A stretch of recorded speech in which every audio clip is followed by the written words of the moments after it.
I spent 20 years of my life hacking online video games. Back when I started out, it was the Wild West. Today, the online game is basically a totalitarian government, right? When you're inside the game, you have to play by the game company's rules. And I was able to come in and show that you can bypass those rules.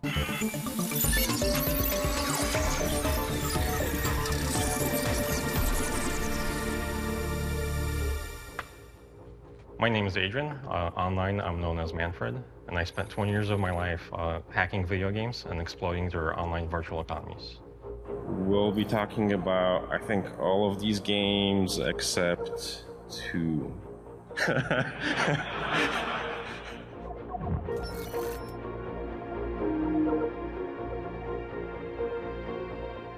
Other people have come out publicly, but not at the level that, and transparency that I came out with. My time up on the stage, this was like closing the chapter on like my 20 years of hacking online games. I was born in Poland, grew up under somewhat of a corrupt government. Workers rose up and they were like against the government that was trying to crush them, basically. We emigrated in 1984. We sought asylum here in the United States. And then I just grew up around computers. I'm a huge gamer, and I was very curious about how online games work. For example, my first game was Ultima Online. In Ultima Online, you could have a house inside the game. It was a highly sought-after item. So I put a castle up for sale in this game on eBay, and I was expecting to get a couple $100 for it. Then it sold for like $2,800. And I was like, wow, this is bonkers. I had probably 200-300 eBay listings going at once, just paying, for my expenses, my college education, and things like that. And what kind of revenue did you generate? Probably shouldn't say. Most people don't want to grind away in the game. They don't want to spend 8 hours a day, like, mining virtual rocks. They'd rather just pay somebody else to do that. Pretty quickly, you had hackers. Once they played some of the original games, you get to the end and their curiosity did not end. They wanted to do more than just play the games within the confines of what the game developers had intended. And they were able to change the code of the games. So this is where the fun part starts, because this is where you break out some custom tools to understand how it's working. One of my favorite exploits was in Star Wars: The Old Republic. Let's say you had 5 eggs in your inventory. You could say, hey, I want to delete 3 eggs. And then the game says, all right, I'll delete 3 eggs, and now you have 2 eggs in your inventory. You could tell the game, hey, I want to delete -3 eggs. Then when you subtract a negative, it becomes a positive, right? So you end up with 8 eggs. So you could create infinite items.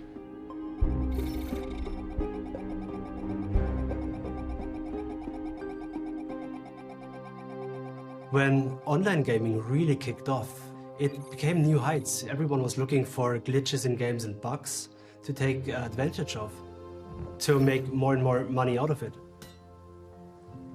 Okay, so this is a fun one. This game is called WildStar Online. Basically, the WildStar game allows you to place a bid on an item. So I'm going to create a buy order for some gadget, and I'm going to pay 5 units of in-game currency, but I'm going to modify this as it's going out to the game server, and I'm going to say I'll buy this for 9 quintillion units of gold.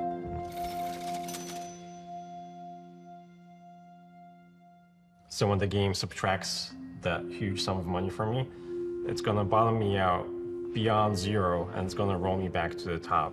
So think of a car. Like back in the day, you had a car with the odometer and it had these little tumbling wheels, and then it hits 9, and then you add 1 more mile. The whole thing will roll and become 0 again. Similar concepts in computing applies where it's called like an integer overflow or an integer underflow. 32-bit computing, you can have a value up to 4.2 billion. If you add 1 more to that, it'll become 0.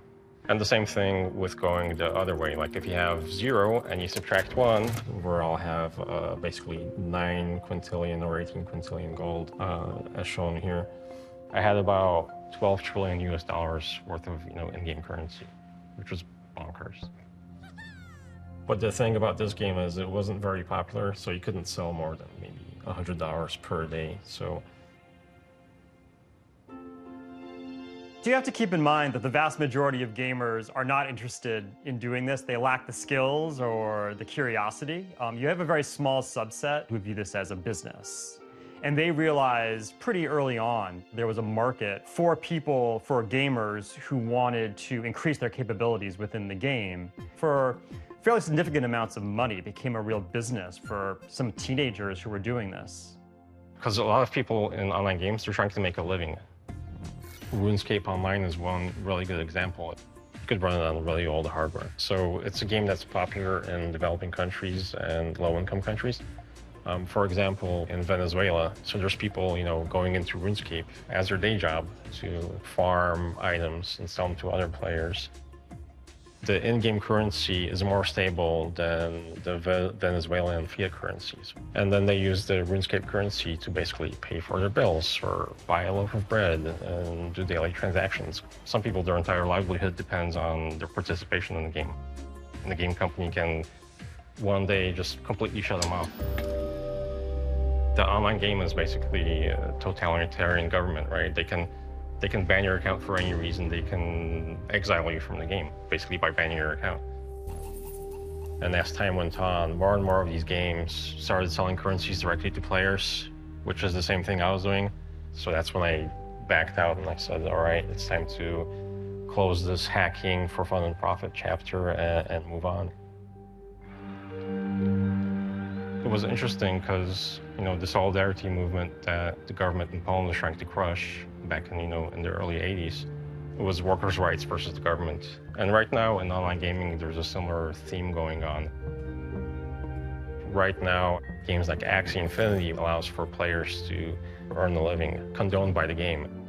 It's a blockchain-based game, meaning that the players own their assets and it's cryptographically proven. Like you log into this game, you build up your character, and then you can list it on an auction house, you get some money, and you can cash out. And then you have your other section of your player base, they just want to buy a character from another player. And in the end, everybody wins. Axie Infinity has a huge participation in the Philippines, and people are like quitting their day job to participate in this online economy where they're making a better living. Games are more than just what developers tell us how we should play them. And I was able to come in and show that, no, that you can bypass those rules. A game is basically a virtual country now, where you have citizens, and you want to attract more citizens, and you want to give them the tools for them to produce goods and services. Keep your players happy, keep them as workers happy, and as a game company, you'll make more money.